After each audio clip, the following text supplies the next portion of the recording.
What was your feeling like when you first went into space in 2005 with Discovery? Yes, 2005, when I was on the American space shuttle, and that was after the Columbia accident, which was 2003, and we waited like 2 years before the space shuttle become more safer and more reliable.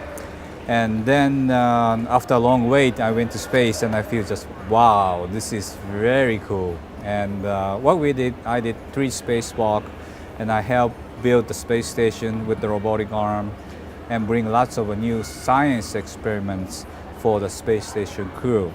And although the space trip was fun, I felt that staying on orbit for 6 months may be more interesting because we do lots of different science every day.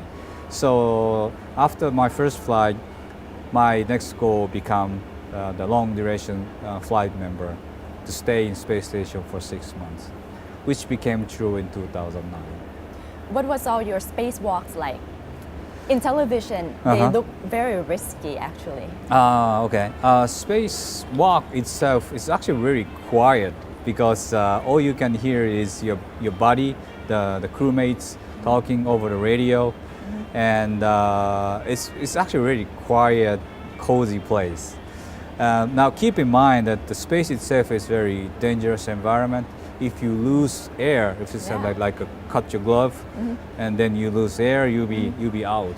And also there's lots of space debris floating in space, and if one of them hits your body, you could die.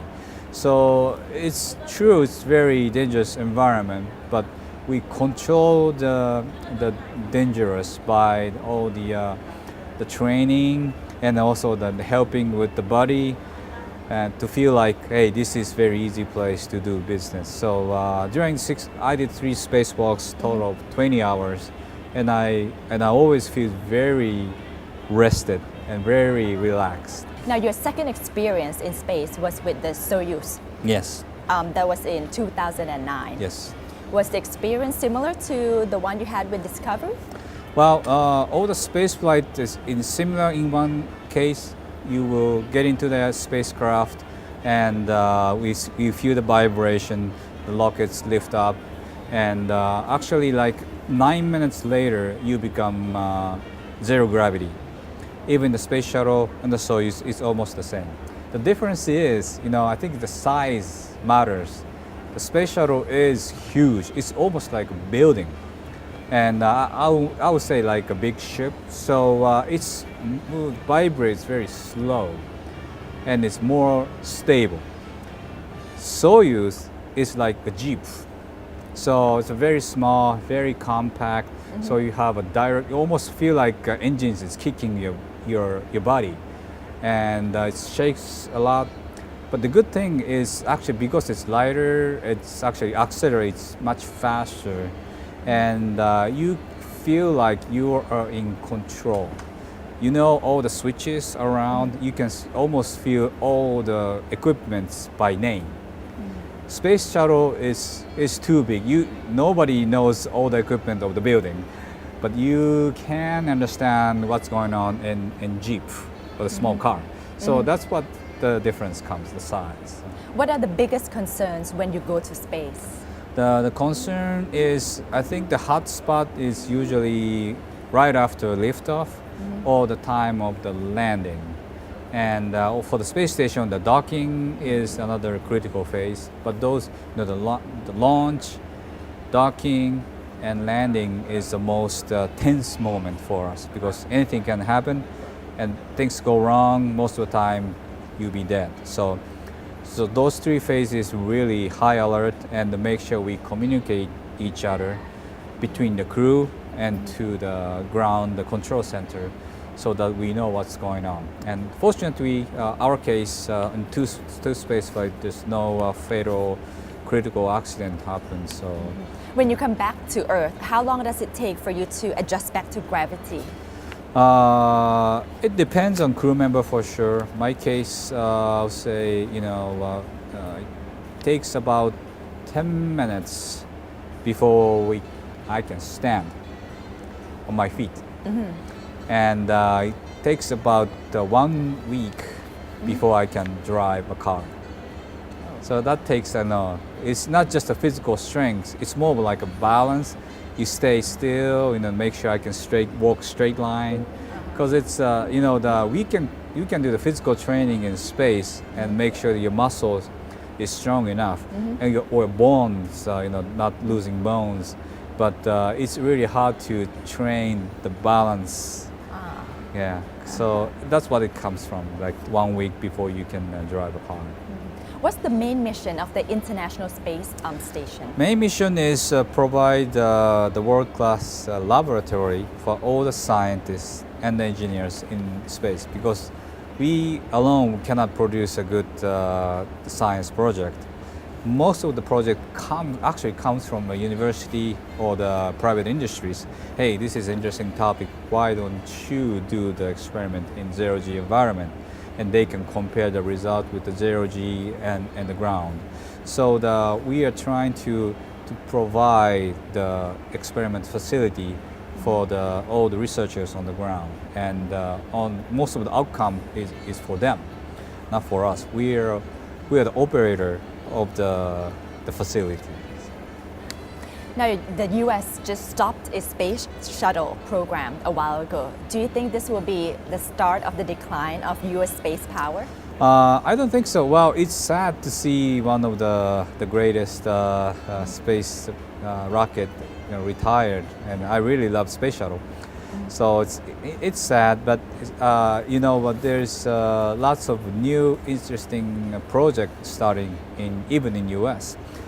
And most of them are commercially motivated. Commercial industry can build the cargo ship to space station, and they can build a human rocket capsule to space station in the coming years.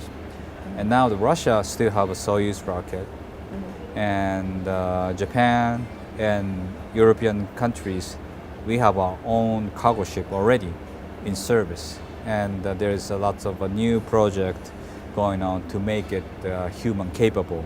In other words, someday we can build Japanese astronaut from Japanese launch complex. So, yeah. What is the main goal of JAXA right now?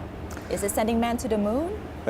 Sending man is not the main goal. The main goal is to facilitate, the space utilization, and human space activity is one of the method to promote the space utilization. And what we like to do is to use the space for the good cause on the ground, so that we can benefit the people all around the world. And one of them is bring the science achievement back to Earth. And we can also provide the good satellite data for telecommunication and the disaster control, disaster monitoring, and also sharing those data amongst the countries who do not have a space infrastructure.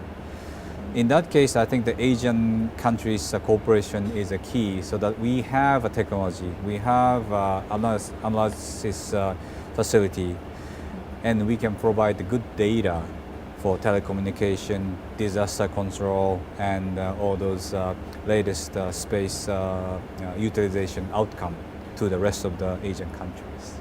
Now, a lot of Asian countries are having a space race. Actually, China is trying to send someone to space, India as well, Korea, Japan. Are all these investments actually beneficial? I think so, and we are pretty in a good state for the healthy competition. It's not like ugly competition. We are just trying to cooperate each other, and then each country has its own strengths. Like you said, China has now manned the spacecraft, and we have a pretty good launch system for bringing a heavy mass to space station.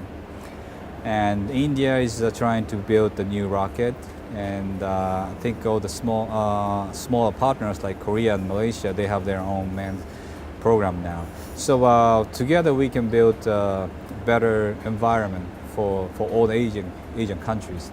In fact, actually, all the astronauts in Asian countries, we're trying to form a forum, the group, that we can discuss what we can do as an astronaut to outreach our experience to the rest of the Asian countries who do not have astronauts. So Korea, China, Japan, India, Malaysia, all the astronauts in Asian countries are trying to help each other for the science and the educational purpose.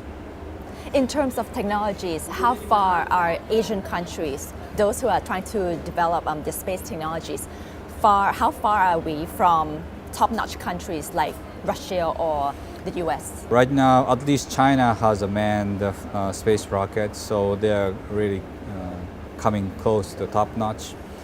And Japan is one of the 5 international partners for the International Space Station. And as far as the accumulative days in space, Japan is actually the 3rd. The Russia is the top, US, and we passed France and Germany, become 3rd country in terms of astronauts spend days in space. So in that sense, Asian countries are almost definitely the 3rd position, right before US and Russia. And so hopefully we can cooperate better, cooperate each other much more in order to become a more like Asian space agency together. Now, going to space is actually a pretty expensive endeavor.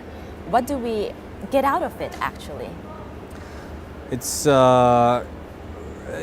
It's depending on how you see the expense, because we use the money mainly for the helping the scientists on the ground, which means our investment to the space station benefits all the activities in industries, university, and the student. So it's not just wasting money into the vacuum. Most of the money actually comes back to the ground. And also the money spent on our space flight definitely stimulates the younger generation, inspires the students to learn science and technology and math. So those investments can be treated as an educational expense, actually. So we hope that in whatever the way we can stimulate the younger generation by us going to space is a good thing.